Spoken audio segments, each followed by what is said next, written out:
कानून की जुर्म पे हुई आज एक और शानदार जीत। खतरनाक मुजरिम बाला सिंजू, जिसे बच्चों की तस्करी के लिए देश के हर राज्यों की पुलिस तलाश कर रही थी, वो आखिरकार सीआईडी के हाथों पकड़ा गया। अब सीआईडी की टीम बाला से पूछताछ करेगी और बाला के इंटरोगेशन का वीडियो बना के उसे सबूत के तौर पर अदालत में पेश करेगी, ताकि बाला को सख्त से सख्त सजा दी जा सके।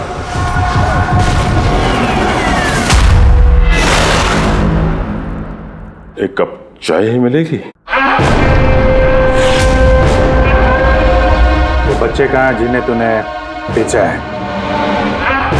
मैंने किसी बच्चे को नहीं बेचा। बच्चे देश में है या विदेश में? मेरी चाय कहाँ है एसीपी साहब? देश में या विदेश में? बाला, उन बच्चों को सही सलामत उनके माँ बाप तक पहुंचाने की कसम खाई है हमने। अगर उनको कुछ हुआ ना, तो तेरे साथ वो करेंगे जो तू सपने में भी सोच नहीं सकता।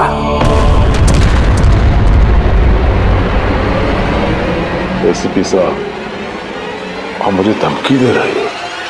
हाँ? शुक्र मना हम लोग हैं तो सिर्फ बात कर रहे हैं। अगर दया होता ना तो क्या कर लेता वो? ज्यादा से ज्यादा मेरे लिए चाय बना के लाता वो।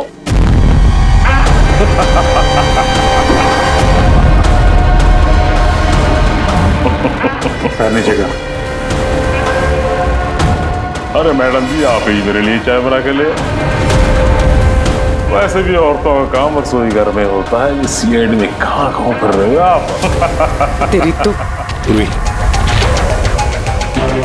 और अगर मुझे मैडम जी के हाथ की चाय अच्छी लगी, हाँ, तो मैं इनसे शादी करने के बारे में भी सोच सकता हूँ। वकील साहब, ये हद से ज्यादा बढ़ रहा है। क्यों? तुझे इतनी प्रॉब्लम क्यों हो रही है बे? हाँ? तेरा इस मैडम के साथ कोई चक्कर वक्कर है क्या? ये आपने क्या किया? मेरे क्लाइंट पे हाथ उठाया आपने?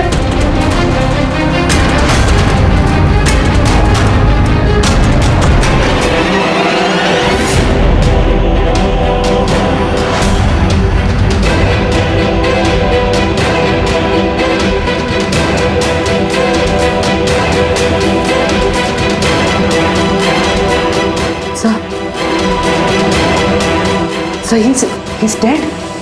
क्या?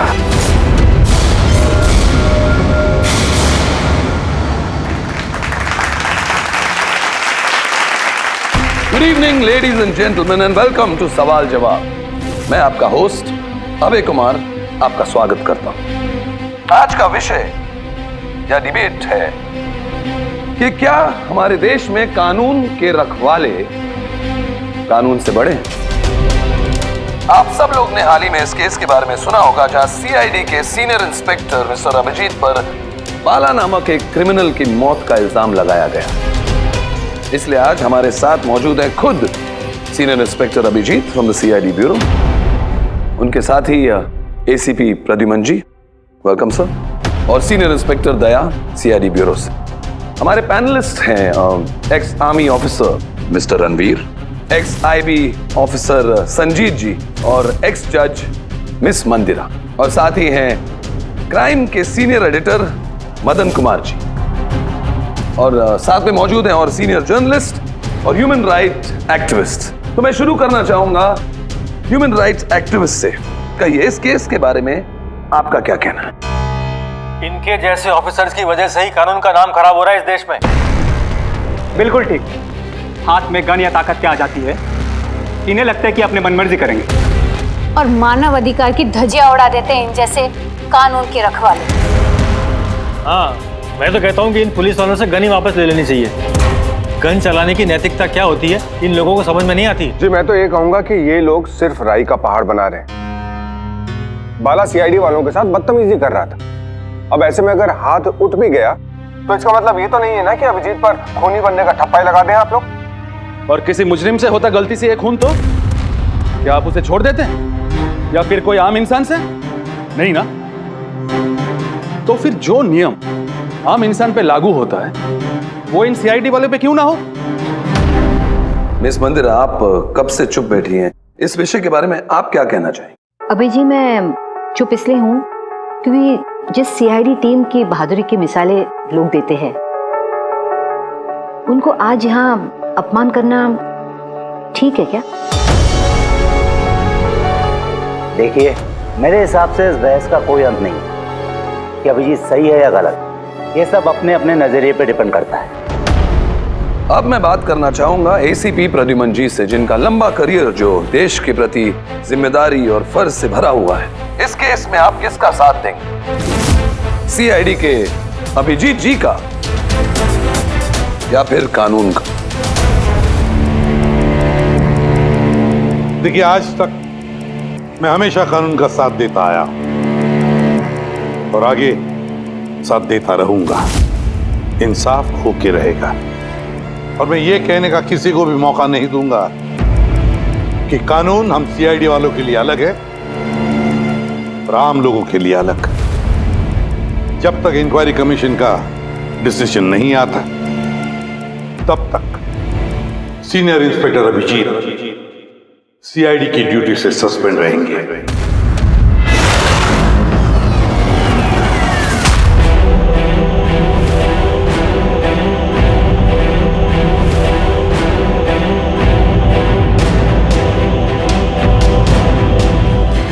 एक मिनट सर।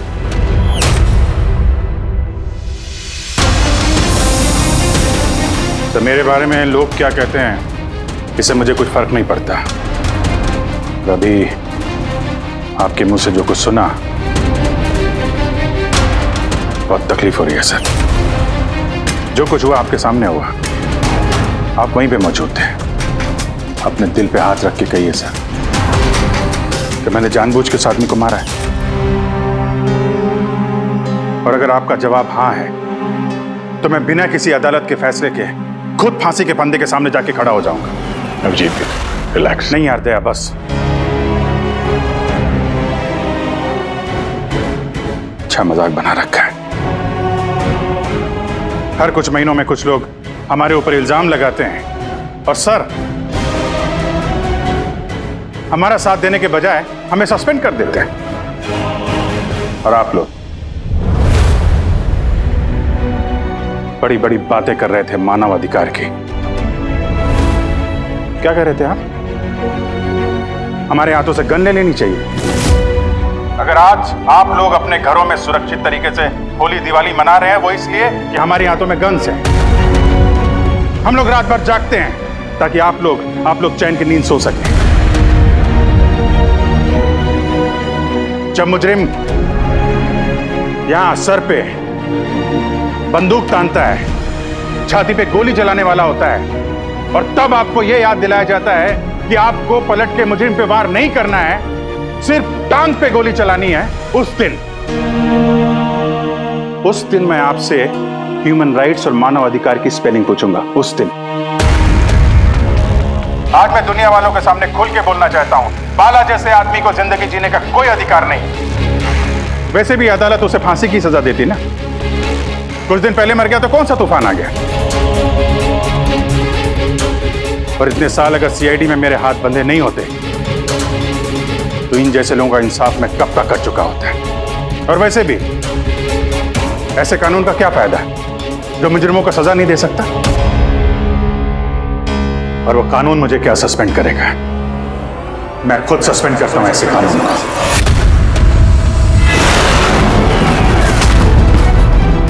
दिल में जज्बा और जेब में इस्तीफा लेकर हमेशा घूमता हूं मैं।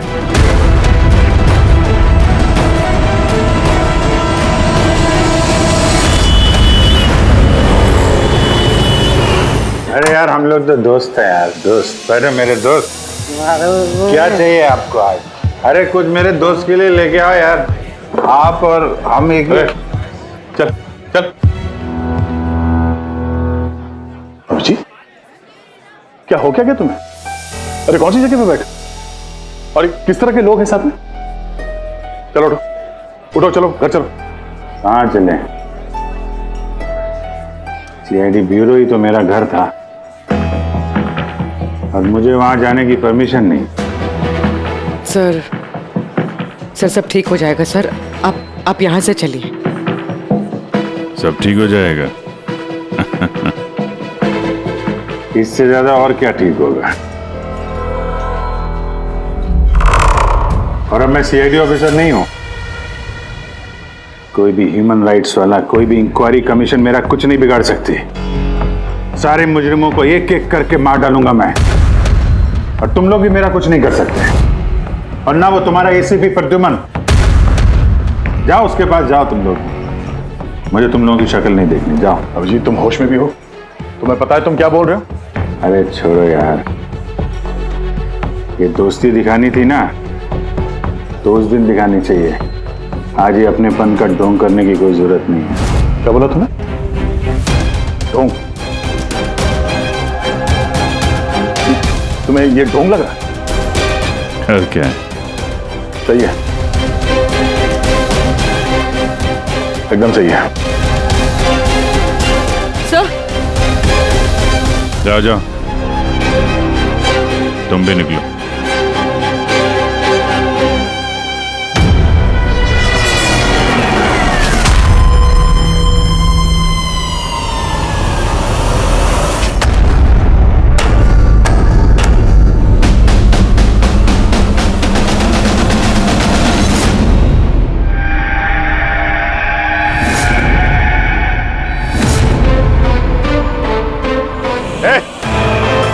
कौन है यहाँ? ये आंखों में पट्टी क्यों बांध रखी है? बोलो मुझे, कहां लेके आ गए? कौन हो तुम लोग? खोलो मुझे।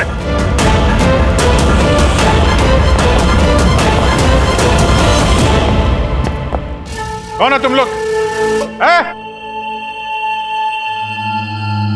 पट्टी खोलो।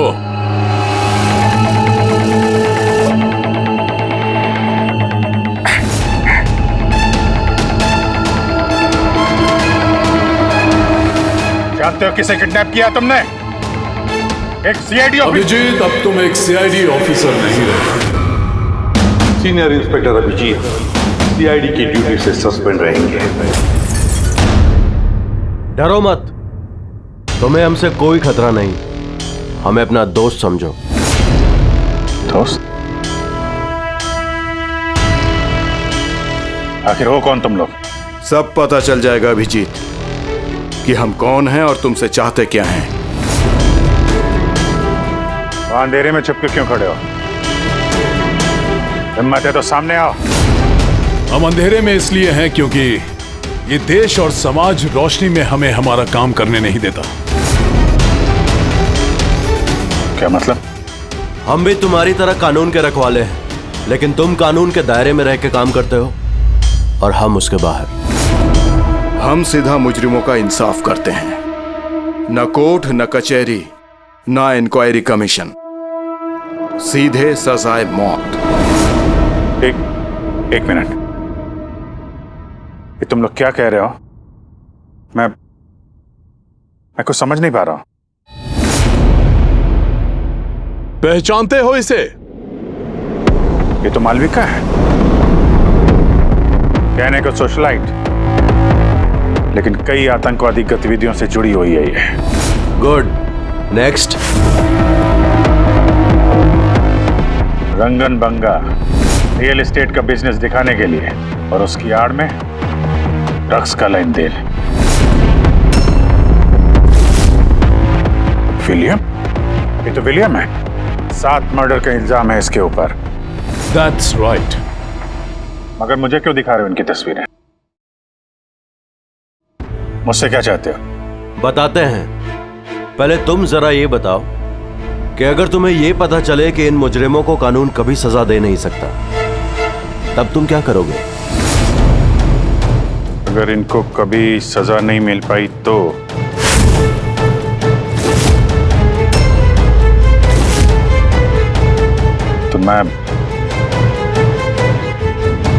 मैं खुद मार दूंगा इनको। वैसे भी किसी भी मुजरिम को इस धरती पे सांस लेने का हक नहीं है। सबको कुचल के मार देना चाहिए, सबको। Very good. तुम्हारे अंदर हम यही जोश और जुनून देखना चाहते थे। हम तुम्हारा दर्द समझ सकते हैं अभिजीत। अगर बाला गलती से मारा भी गया तो क्या फर्क पड़ता है, था तो वो एक मुजरिम ही ना। अब तुम ही बताओ अभिजीत, इतने सालों की ड्यूटी का ये जो सिला मिला है तुम्हें, क्या ये ठीक है? इनके जैसे ऑफिसर्स की वजह से ही कानून का नाम खराब हो रहा है इस देश में। और मानव अधिकार की धज्जियां उड़ा देते हैं इन जैसे कानून के रखवाले। हाथ में गन या ताकत क्या आ जाती है, इन्हें लगता है कि अपनी मनमर्जी करेंगे। नहीं, बिल्कुल ठीक नहीं है।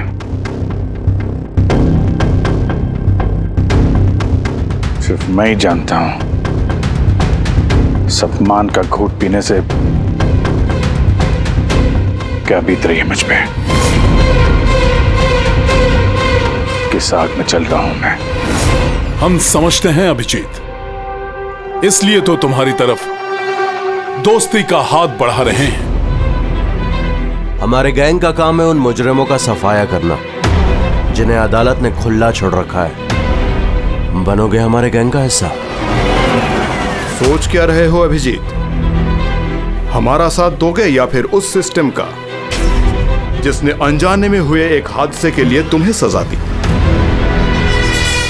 मैं नहीं जानता कि तुम लोग कौन हो,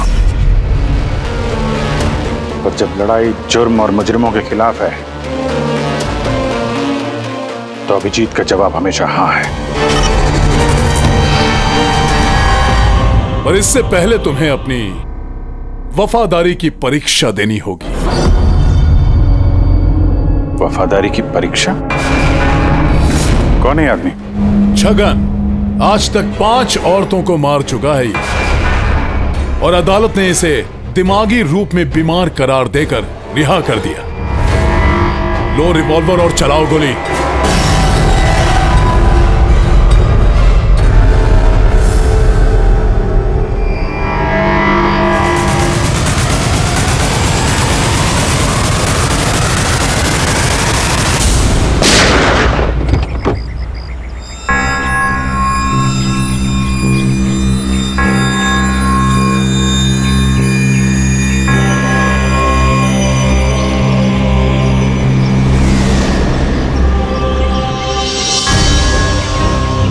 हमारे फ़ोन का इंतज़ार कीजिएगा।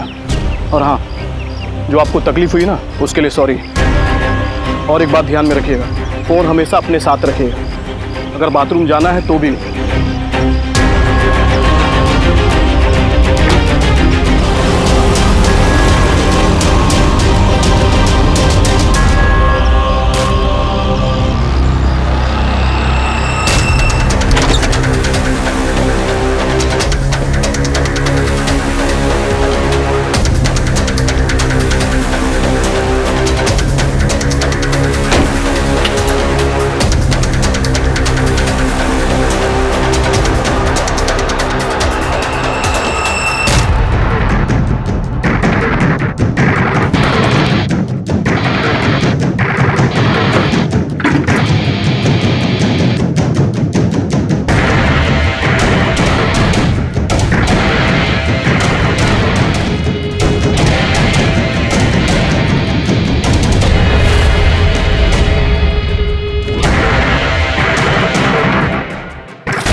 मैं आ गया।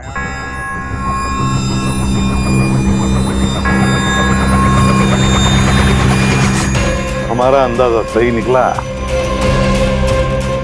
मतलब जो कहानी हमने फैलाई थी वो मान लिया उन लोगों ने। और चारा ही क्या था, जिस जाल में वो लोग फंसे हैं उसे हमने 1 महीने पहले ही फेंका था। सर, इतने खतरनाक मुजरिमों का एक के बाद एक कैसे खून हो जाना, ये संयोग नहीं हो सकता सर। सर, इन सब मुजरिमों का ये नया दुश्मन कहाँ से आ गया? आ गया या आ गए? इन पांचों का कोई एक ही दुश्मन होना जरा मुश्किल लगता है। पर सर, अलग अलग दुश्मन है तो फिर सबने एक साथ हमला कैसे किया?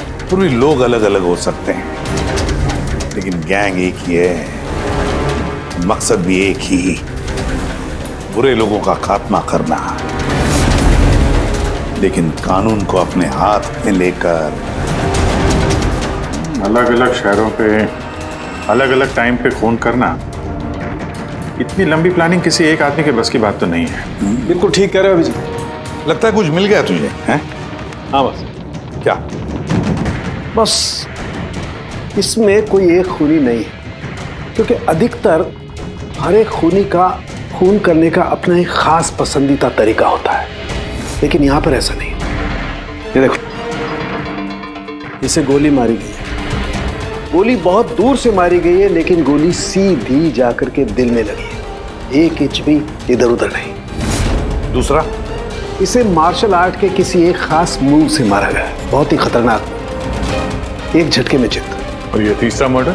ये तीसरा, इसे जहर से मारा गया है, एक खास नुकीली चीज से जहर इंजेक्ट किया गया है सीधा आर्टरी में, जहर तुरंत खून में मिल गया और ये खत्म। तो तीसरा मर्डर भी किसी एक्सपर्ट ने किया है सर? हाँ जी, पहला शार्प शूटर, दूसरा मार्शियल एक्सपर्ट और तीसरा खास तरीके से जहर का इंजेक्शन देने वाला। ये जो भी है, इन्होंने अलग अलग तरीके से जान लेने की ट्रेनिंग पाई है, जैसे कोई स्पेशल एजेंट।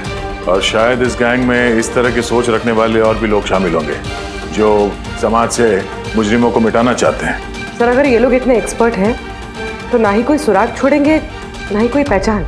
इन तक पहुंचेंगे कैसे? लोहा लोहे को काटता है पूर्वी। इन लोगों की गैंग तक पहुंचने का एक तरीका है, बाला की मौत का नाटक। सब कुछ प्लान के मुताबिक चल रहा था सर। फिर उन्होंने मुझे एक आदमी के ऊपर गन तान के ट्रिगर दबाने को कहा। और तुमने ट्रिगर दबा दिया? Yes sir. क्या मतलब है ये सब? हाँ? कहा था ना हमने, तुम्हारी परीक्षा ली जाएगी ये देखने के लिए कि तुम इस काम को अंजाम दे सकते हो या नहीं। मुझे किसे मारना है? एक ऐसा इंसान जो इंसान कहलाने के लायक भी नहीं है, देश के उत्तरी राज्यों में ड्रग्स का धंधा करता है और न जाने इसकी वजह से कितने नौजवान अपनी जिंदगी बर्बाद कर चुके हैं। उसका नाम? अपने आप को बहुत बड़ा बिजनेसमैन समझता है, लेकिन ड्रग डीलिंग ही उसका असली काम है। एक बार वो शहर में वापस आ जाए, बस उसके बाद उसका काम तमाम। नाम में क्या रखा है? गोली मारने के ठीक 1 घंटा पहले तुम्हें बता दिया जाएगा कि कब और कहां गोली चलानी है। ट्रिगर कैसे दबा दिया? उसे कुछ हो जाता तो, मारा जाता तो? नहीं दया, कुछ नहीं होता। वो गन के वजन से मैंने अंदाजा लगा दिया था, अंदर कुछ गोलियां वोलियां थी नहीं। अभिजीत, अब उनके रंग में इस कदर रंग जाओ कि रत्ती भर तक शक ना करे वो लोग। यही एक तरीका है उन तक पहुंचने का। लेकिन इसके पहले वो कुछ बड़ा अंजाम करें। अगर हम उनके अड्डे तक पहुंच जाएं और उन्हें वहां गिरफ्तार कर लें तो? अगर उनके अड्डे तक पहुंचेंगे कैसे? तुम्हारे आंखों पर तो पट्टी बांध रखी थी। पट्टी बंधी थी दया, लेकिन उनके अड्डे से घर पहुंचने तक मैंने रास्ते को अच्छी तरीके से महसूस किया है, और जो कुछ मुझे लगा मैंने इस पेन ड्राइव पर रिकॉर्ड किया है। ये मेरे कपड़े हैं, जूते हैं, इनसे भी शायद कुछ मदद मिले उनके अड्डे तक पहुंचने के लिए। सर, जो भी करना है जल्दी करना होगा। कभी भी मुझे वो फोन आ सकता है ड्रग डीलर को मारने के लिए। मैं नहीं चाहता कि ऐसा कोई काम करूं जिसकी इजाजत मुझे देश का कानून नहीं देता। जब तक कानून नहीं कहे हम किसी की जान नहीं ले सकते, फिर वो चाहे मुजरिम ही क्यों ना हो।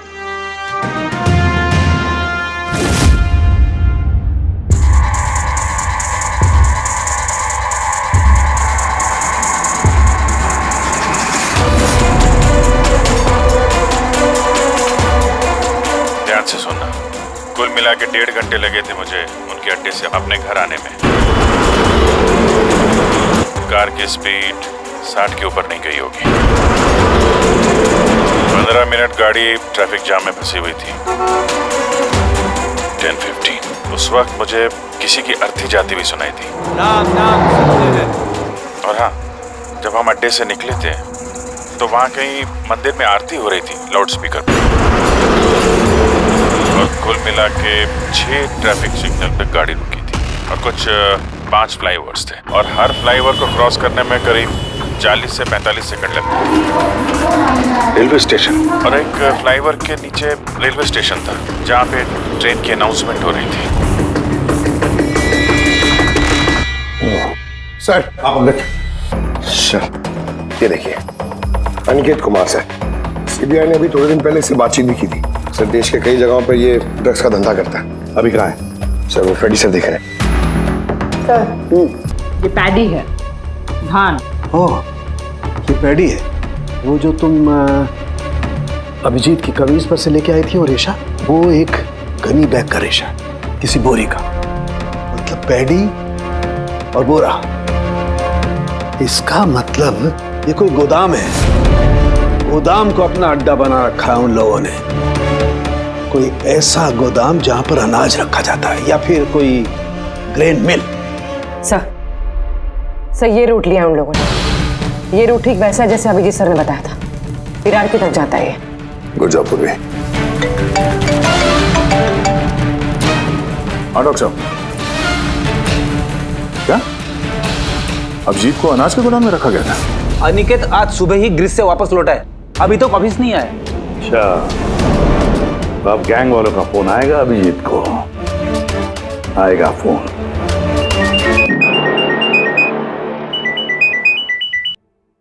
हेलो, आपके लिए एक खुशखबरी है अभिजीत सर।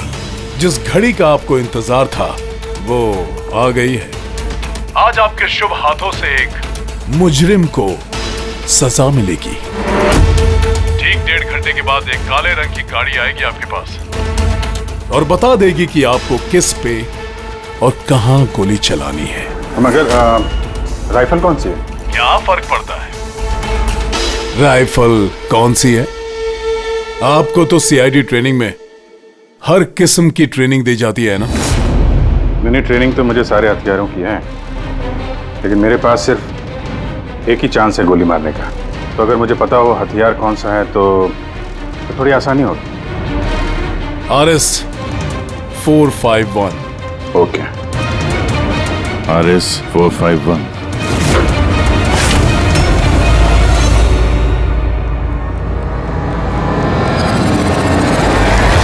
क्या कह रहे हैं आप? मेरी जान को खतरा है? फिर तो मैं कहीं जाऊंगा ही नहीं, घर के अंदर ही छुप के बैठूंगा मैं। सारी मीटिंग्स कैंसिल। अनिकेत, घर में छुप कर बैठने से कोई फायदा नहीं होगा। उन लोगों ने ठान लिया है तुम्हें मारने का और वो मार कर ही रहेंगे तुम्हें। आप कुछ कीजिए ना, आप लोग सीआईडी वाले हैं, बचा लीजिए मुझे। बचा लेंगे हम तुम्हें, सिर्फ इस बार गोली हमारा ऑफिसर तुम पर चलाएगा। तुम्हारे इन कपड़ों के अंदर एक बुलेट प्रूफ जैकेट होगा और कुछ खून के पैकेट्स। अगर निशाना इधर उधर चला गया तो, अगर गोली सर पर लग गई तो? कुछ नहीं होगा, क्योंकि गोली भी नकली होगी। और हाँ, तुम्हें तुम्हारे कर्मों की सजा जरूर मिलेगी, मगर पहले हम तुम्हारे जरिए उस मास्टरमाइंड को पकड़ेंगे। अब बताओ, मीटिंग के लिए कहाँ जाने वाले थे तुम? अगली मीटिंग 1 घंटे में है। एक मॉल के बाहर एक प्रोडक्ट लॉन्च है। मॉल के बाहर? हेलो, मुझे लगता है मिशन कैंसिल करना पड़ेगा। मगर क्यों? बाला जिंदा है।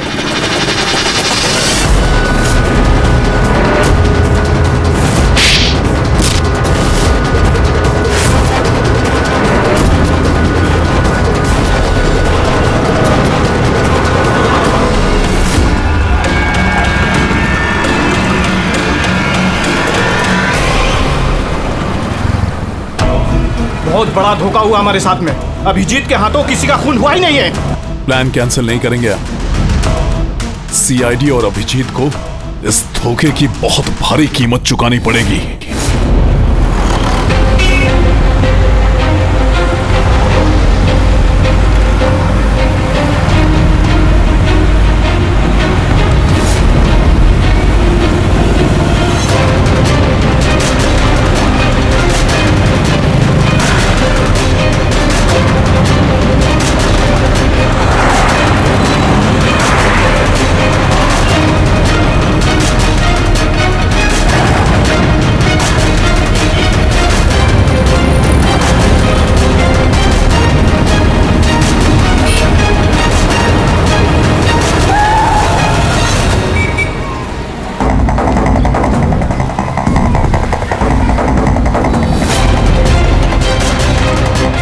पे वो आदमी आने वाला है। पर वो आदमी आया कौन? सब्र रख, पता चल जाएगा। चल तुझे वो जगह दिखाता हूं जहां से तुझे गोली चलानी है उस पे।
गोडाउन तो एकदम खाली है, कोई भी नहीं है यहाँ पे। हाँ सर, ये वो गोदाम तो नहीं लग रहा है जिसे हम ढूंढ रहे हैं। ओ भाई साहब, कौन है आप लोग? क्या चाहिए? तुम यहाँ पे काम करते हो? ये गोडाउन को इस्तेमाल कर रहा था क्या? नहीं तो पिछले 2 साल से बंद पड़ा हुआ है और ये गोदाम हमारे बॉस को बेचना है। अब क्या खरीदने आए? अगर ये वो गोडाउन नहीं है तो फिर कौन सा गोडाउन है?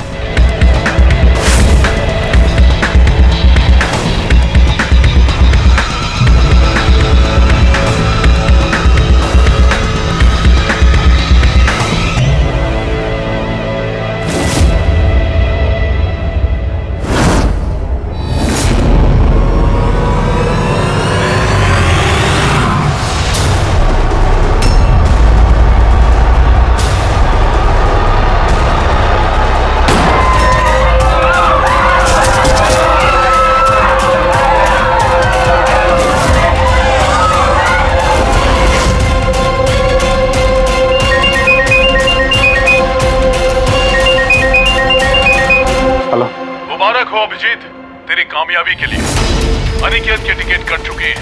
अब बैठो गाड़ी में, मिलकर बधाई दूंगा तुम्हें। ठीक है, आ रहा हूं मैं।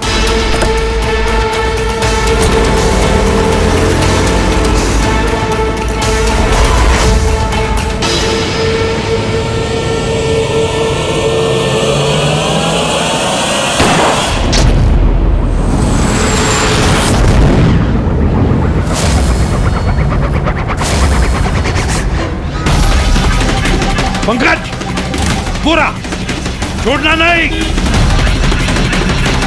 ओह नो सर। क्या हुआ? सर मुझसे एक गलती हो गई। वो तिलक नगर वाला गोदाम मिस हो गया। सर ये देखिए, सर वहाँ पर भी मंदिर है, स्मशान है, फ्लाईओवर है और रेलवे ट्रैक है। कहीं ये वही गोडाउन तो नहीं है? कितनी दूर है यहाँ से? सर ट्रैफिक है तो 40-45 मिनट लगेगा। सर मुझे को पता था हमारे प्लान का। अभिजीत सर नकली गोली चलाने वाले थे। अभिजीत की जान को खतरा है, दया को फोन करना होगा। दया, देखो अनिकेत पर किसने गोली चलाई है। असली गोली। हाँ, अभिजीत की जान को खतरा है। उनके अड्डे का पता चल गया? नहीं सर, ढूंढ रहा हूँ। जल्दी जल्दी दया, टाइम नहीं है हमारे पास।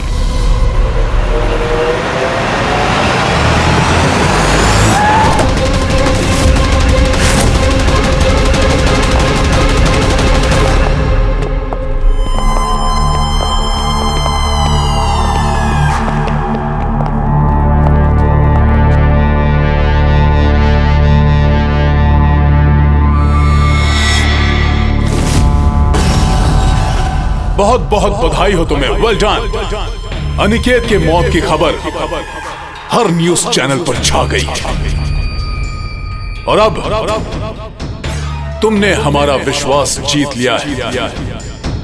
इसलिए अब हम अंधेरे से रोशनी में आकर तुमसे अपनी पहचान करवाएंगे।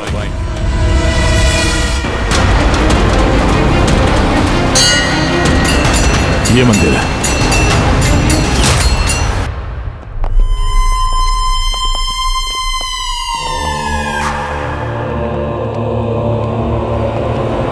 हमारे पैनलिस्ट हैं एक्स आईबी ऑफिसर संजीत जी,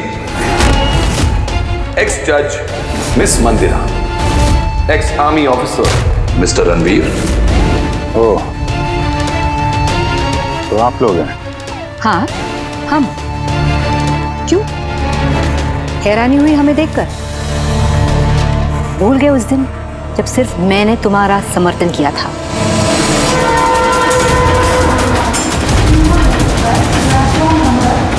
ये रेलवे स्टेशन। अभिजीत, हम सबका मकसद एक है, जुर्म का सफाया। मगर आपके ये चौथे साथी, इनको क्या हुआ है? ये सामने क्यों नहीं आ रहे? मैं सामने आऊंगा भी नहीं, क्योंकि तुम एक धोखेबाज हो।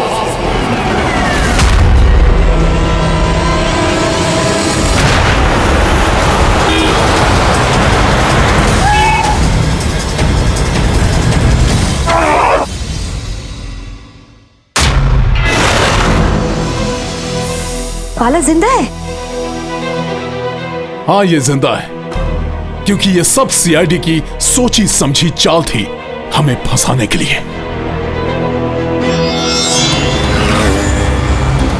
और ये स्मशान भूमि। और अनिकेत? वो भी जिंदा होगा। जरूर इस अभिजीत ने उसे नकली गोली मारी होगी। अभिजीत, इस धोखे की सजा सिर्फ मौत है, सिर्फ मौत। तुम और बाला दोनों मरोगे, दोनों। और तुझे हम नहीं मारेंगे, ये मारेगा। मैं क्यों? क्योंकि एक ईमानदार और बहादुर ऑफिसर को मारना हमारे ईमान के खिलाफ है। चल, तू मार, नहीं तो हम तुम्हें मारेंगे। वो तो आप वैसे भी मार दोगे। नहीं, हम तुम्हें एक और मौका देंगे। चलाओ गोली। ले वाला, पिस्तौल ले।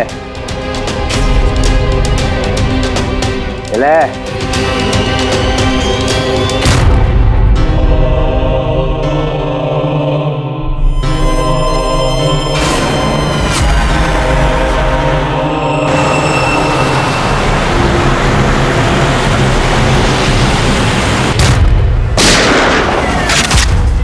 कोई नहीं भागेगा। चल। मैं आपका होस्ट अभय कुमार। हम लोगों ने जो कुछ भी किया उसका हमें बिल्कुल अफसोस नहीं। हम लोग भी देश के लिए कुछ करना चाहते थे, जैसे आप लोग करना चाहते हो।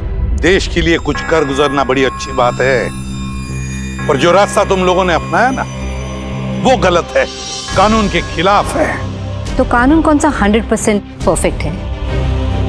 ये वही कानून है जिसके चलते इतने सारे मुजरिम समाज में आजाद घूम रहे हैं। उस अनिकेत को भी आपने बचा लिया ना? हाँ, अनिकेत को हमने बचा लिया, सिर्फ गोलियों से, कानून से नहीं, समझे? रही बात परफेक्शन की, तो 100% परफेक्ट कुछ भी नहीं होता है, उसे बनाना पड़ता है। आप लोगों का तरीका क्या परफेक्ट है? क्या गारंटी है इस बात की कि अपनी सनक के चलते तुम लोगों ने सिर्फ गुनहगारों को ही मारा है, किसी निर्दोष को नहीं? अब उसी अदालत के सामने जाकर अपनी शिकायत पेश करना, उस अदालत से जिससे तुम इतने परेशान हो। अब वही अदालत तुम्हारा इंसाफ भी करेगी। अब पता चलेगा तुम लोगों को कि अपने देश के कानून की मर्यादा का एहसास क्या होता है। केस बड़ा ही पेचीदा था सर। हाँ, तो मुजरिम भी तो पकड़े गए और एक केस खत्म। चलो भाई, घर नहीं जाना क्या? मगर अभी एक अपराधी को पकड़ना बाकी है। क्यों दया? Hello CID. कौन है आप लोग? क्या चाहिए? मैं विक्रांत हूँ, क्राइम टीम से। हमें यहाँ की तलाशी लेनी है। ये सर्च वारंट है।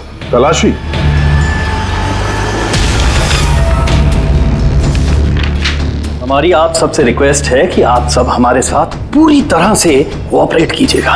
क्या हम जान सकते हैं कि तलाशी क्यों ली जा रही है? दमन के फांसी वाले केस में आप सबके खिलाफ कंप्लेंट है कि आप सब ने एविडेंस के साथ छेड़छाड़ की थी। दया हमारे पास है, हमारी जेल में। तो अगर दया को बचाना चाहते हो तो पहले मेरे भाई को बचाना होगा, वरना ठीक 4:30 बजे ना सिर्फ मेरे भाई को फांसी होगी बल्कि सीनियर इंस्पेक्टर दया भी फांसी पर चढ़ेगा। तलाशी शुरू करो। आप सबके फोन रिकॉर्ड्स भी चेक किए जा रहे हैं। अब आप सब पे कड़ी नजर रखी जाएगी।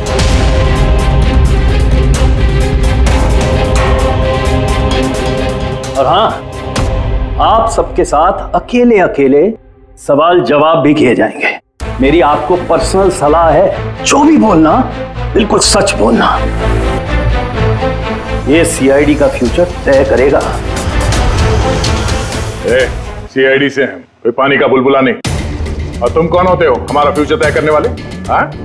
सीआईडी की बुनियाद सच की नींव पे टिकी है। झूठ बोलना हमें आता नहीं। हाँ हाँ पता है, आप सीआईडी वाले हो, पता है।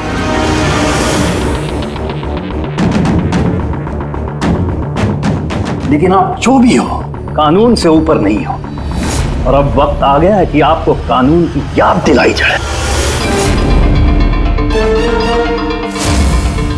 ना पता है हमें, हम कानून से ऊपर नहीं, पर हम कानून के रखवाले हैं। कानून के रखवाले हम सीआईडी वाले हैं। और हम गर्व से कहते कि हम सीआईडी वाले हैं। और हमारे खून का एक एक कतरा सीआईडी को और इस देश को समर्पित है।